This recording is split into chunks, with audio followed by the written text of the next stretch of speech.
Let's talk a little bit about AI. How is AI impacting you personally and your particular investment sector? Anybody wants to go first? Yeah, I think I can mention one case in point. So ocean data collection is a hard thing to do, and getting all of these disparate sources to match up is a challenge that AI can help with in a significant way. We're collecting more data on the ocean than ever before, but it's really it's all over the place. So one of the cool companies that's doing this that we just invested into is called PeerSight, and they're using satellite data to track. They want to create a constellation of satellites, and now the satellite costs have come way down. By the way, it doesn't cost. They're going to launch on SpaceX next year. It only costs like hundreds of thousands of dollars to get these little CubeSats up there. And then they use radar data to analyze the entire world's oceans for ships and their ship tracking, because 200 nautical miles and out and beyond, it's the Wild West. Okay, it's an outlaw ocean, and they're operating without rules. And they do a lot of illegal fishing and a lot of illegal swapping of oil. They do a lot of dumping of things, human trafficking, all sorts of bad stuff, okay, that happens on the high seas. And this group called PeerSight, they're out of India. They have some of the top space investors out of Bangalore, India. It's like the Silicon Valley of India.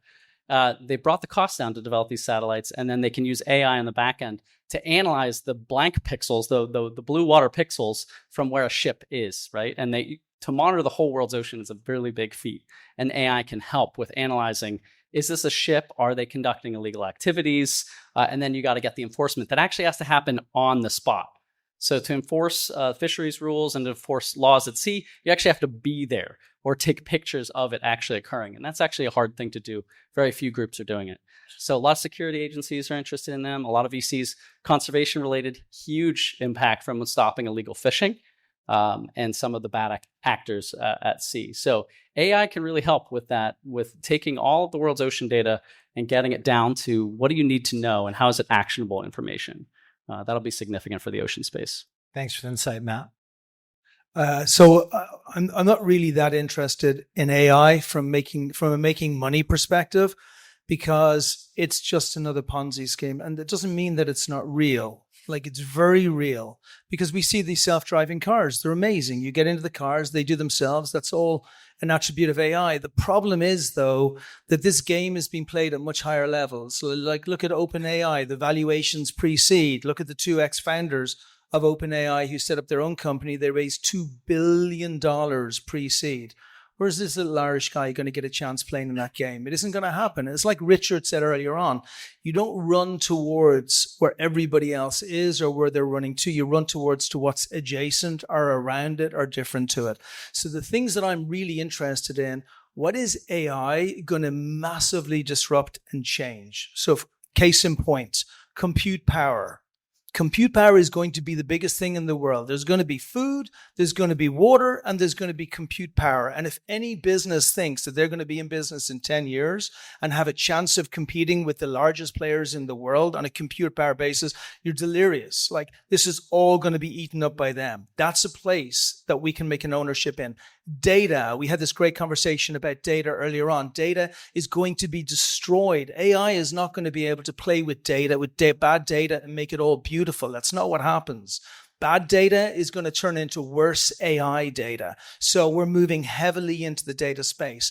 Anything that's going to be touched by AI is an incredible opportunity to move into really early before the upside comes. So that's what we're going after. Yeah, I think for us, our portfolio companies they're not very sophisticated, more blue collar. So we see a ton of opportunity in the customer service, sales space. But so now trying to either partner with a consultant or bring on new talent to deal with that, because my partner and that's not our expertise. I would agree with that. If you look at a lot of baby boomer run businesses that have 15, 20 plus years of stabilized cash flow, they're not interested in learning how to integrate AI into their company, but it can significantly improve the front end and it can significantly reduce inefficiencies as well, quickly. Kind of. But like, nobody has ever woken up in the morning and said, I wish there was more AI in my life, right? Like, it's not a thing. And most of these companies and most of us receiving those phone calls, like, we're not getting these phone calls and go, oh my God, this is awesome. I just had an autonomous pretend person call me up to sell something, rather than having a real person selling it. Like, still so far, it hasn't made the difference inside the companies, but it will, to your point. Yeah, I think that's changing now. And it's going to change aggressively. So I know a lot of people that are really good at sales. And I had someone tell me that they're going to set up a chatbot with one of my companies and it's going to do better than the best salesperson that we've ever seen. And they did that. And I was blown away. And now they're telling me it's about 2 months away from being able to do that on voice. And I'm a full believer in what's going to come with AI. In fact, I will say AI will be the greatest wealth builder since inception of mankind. So, and I think that if you're not willing to integrate AI into what you're doing, it's like saying, I'm not going to use this new technology called electricity, and I'm going to keep using the horse and buggy. And we all know how that story changed. Only the difference here is AI is about 100 times more impactful to society than electricity. So I'm on the other side of the fence on that one. Michael? Yeah, we currently don't use AI to identify investment